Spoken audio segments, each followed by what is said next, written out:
a little bit. Auburn head coach Bruce Pearl shocked the basketball world when he announced last week he was retiring. 11 years ago, we planted roots here in Auburn, Alabama. And that won't change. God truly had a plan. But for me,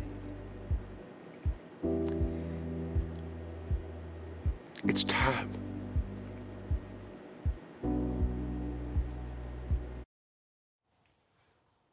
Pearl leaves Auburn as his winningest head coach, not forced out, he chose to get out, having led the program to its only 2 Final Four appearances, and last year may be the best year ever. And he joins us now. Coach, does it get you choked up watching you get choked up? What are you trying to do, make me cry before the segment even starts? Yeah. Blame yourself. It was very emotional, but it was time. Why? You know, I've been doing this for head coach for 30 years. I've been in college basketball for almost 50 years. I just felt like I care about other things other than just college basketball. We had a great run. I'm so excited about the fact that my son is going to run this basketball program. We're going to continue this culture of faith and family. And it gives me a chance to be a little time to be a better grandfather, better father, better husband. And I wanted to be Auburn's senator, not Alabama's senator. So that's why we're staying here in a different capacity. Right. But if it wasn't for the NIL and this new era of paying players in the portal, you'd still be coaching, right?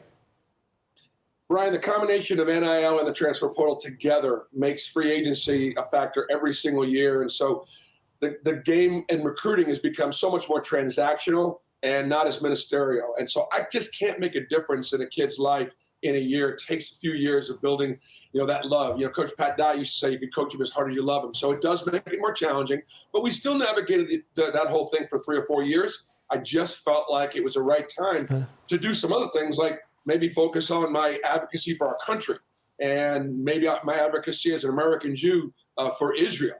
Because, Brian, right now, what a difference a week makes, right? Last week, the world walked out on Bibi. And today, the world is standing together, thanks to President Trump, hoping and praying that Hamas will surrender and release the hostages. This plan's got a chance, Brian. I do. And you know what also gives me additional optimism? Jordan, Egypt, Qatar, Saudi Arabia, UAE, Pakistan, Indonesia, and Turkey are for the plan. So that's what you need, buy-in from people in the region. Tony Blair, they talk about a peace council the president will chair, but other leaders going in there to transition Hamas out of leadership. And if they put down their guns, they get to live.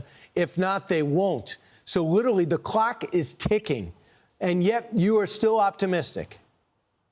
I am, because President Trump's leadership, he's put a lot of political capital into this one. He's going to stay with the program and the implementation. That's number one. I think the second thing, Brian, and you talk about this all the time, peace through strength.